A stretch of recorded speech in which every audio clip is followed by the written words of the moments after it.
Wa za a iya kira da matashi? A ranar 12 ga watan Agusta ne dai aka gudanar da ranar matasa ta duniya. Batun kowa za a kira matashi dai ya sha bamban tsakanin ƙasashen duniya. Majalisar Ɗinkin Duniya ta sanya wanda za a kira a matsayin matashi daga shekaru 15 zuwa 24. Ita ma kuma Hukumar Lafiya ta Majalisar Ɗinkin Duniyar wato WHO ta bayyana wanda za a kira matashi shine wanda ya kai tsakanin shekaru 15 zuwa 24. To amma asusun kula da yara na Majalisar Ɗinkin Duniyar wato UNICEF ya ce matashi shine ɗan shekaru 14 zuwa 29. A Turai kuma matashi shine ɗan shekaru 14 zuwa 24. To amma kuma matasa su ne 'yan shekaru 14 zuwa 29 a wasu lokutan kuma yana kaiwa 35.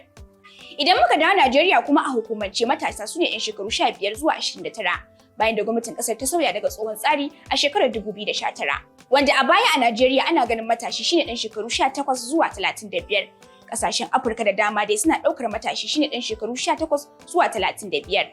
A yanzu haka duk wanda ya kammala jami'a ya kasance ya haura shekaru 30 ba zai hidimar ƙasa ba wato NYSC. Wannan na cikin abin da ke nuna waye matashi a hukumance a Najeriya. To duk da wannan sauyi a Najeriya ƙungiyoyin matasa na NYCN, Majalisar Dokokin Matasa wato Youth Parliament da sauransu. Masu jagoranci sun haura shekaru 30 wasu ma sun kai 40. Ko me yasa mutanen da dama sun haura shekarun da za a kira su da matasa suke ikirarin jagorantar ƙungiyoyin matasa kuma sukan kira kansu da matasan? Ku ci gaba da bibiyar kafar tantance labarai bin diddigi da bincike ta Alkalanci a www.alkalanci.com domin kare kanku daga labarin ƙarya.